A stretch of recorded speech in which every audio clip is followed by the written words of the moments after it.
पुराने समय में एक गांव में हकीम सलीम नाम का नेक व्यक्ति रहता था। वह गरीबों का इलाज मुफ्त में करता था और हमेशा दूसरों की मदद करता। उसका ईमान था कि जो अल्लाह के बंदों की मदद करता है, अल्लाह उसकी मदद करता है। समय बदला और हकीम सलीम पर तंगदस्ती आ गई। उसके पास दवा खरीदने के भी पैसे नहीं थे। पत्नी ने कहा, अब हमें अपना काम छोड़ देना चाहिए, हमारे अपने बच्चे भूखे हैं। लेकिन हकीम सलीम ने जवाब दिया, अल्लाह पर भरोसा रखो, वह जरूर कोई रास्ता निकालेगा। आखिरी सोना भी खर्च हो गया।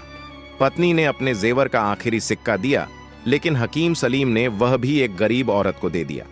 पत्नी नाराज हो गई। एक दिन हकीम सलीम की पत्नी ने कहा, हमारे पास बस यह आखिरी सोना बचा है, इसे दवा खरीदने में लगा लो। लेकिन जब हकीम सलीम बाजार गया तो रास्ते में एक गरीब औरत मिली जो कह रही थी, मेरे बच्चों को कई दिनों से खाने को कुछ नहीं मिला। हकीम सलीम ने सोचा, अल्लाह मुझे आजमा रहा है।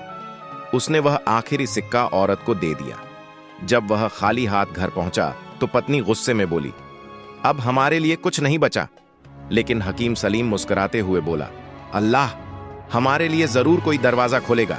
अचानक मेहमान आ गया। रात का समय, दरवाजे पर दस्तक होती है। एक यात्री आता है जो बीमार है। उसी रात दरवाजे पर दस्तक हुई। बाहर एक अज्ञात यात्री खड़ा था। वह बहुत बीमार था। हकीम सलीम ने उसका इलाज किया। वह कोई आम यात्री नहीं था, बल्कि एक बादशाह का करीबी आदमी था। यात्री स्वस्थ हुआ और बादशाह के पास वापस गया। बादशाह ने पूछा, कौन था जिसने तुम्हारा इलाज किया? यात्री ने जवाब दिया, एक गरीब मगर बहुत नेक हकीम। बादशाह ने हुक्म दिया कि हकीम सलीम को बुलाया जाए। जब हकीम सलीम बादशाह के दरबार में पहुंचा तो बादशाह ने कहा, तुम्हारी नेकी और ईमानदारी देखकर मैं तुम्हें अपने शाही हकीम के रूप में नियुक्त कर रहा हूं। अब हकीम सलीम के पास दौलत और इज्जत दोनों आ गई। हकीम सलीम अपने गांव में वापस आता है और फिर से लोगों की मदद करने लगता है।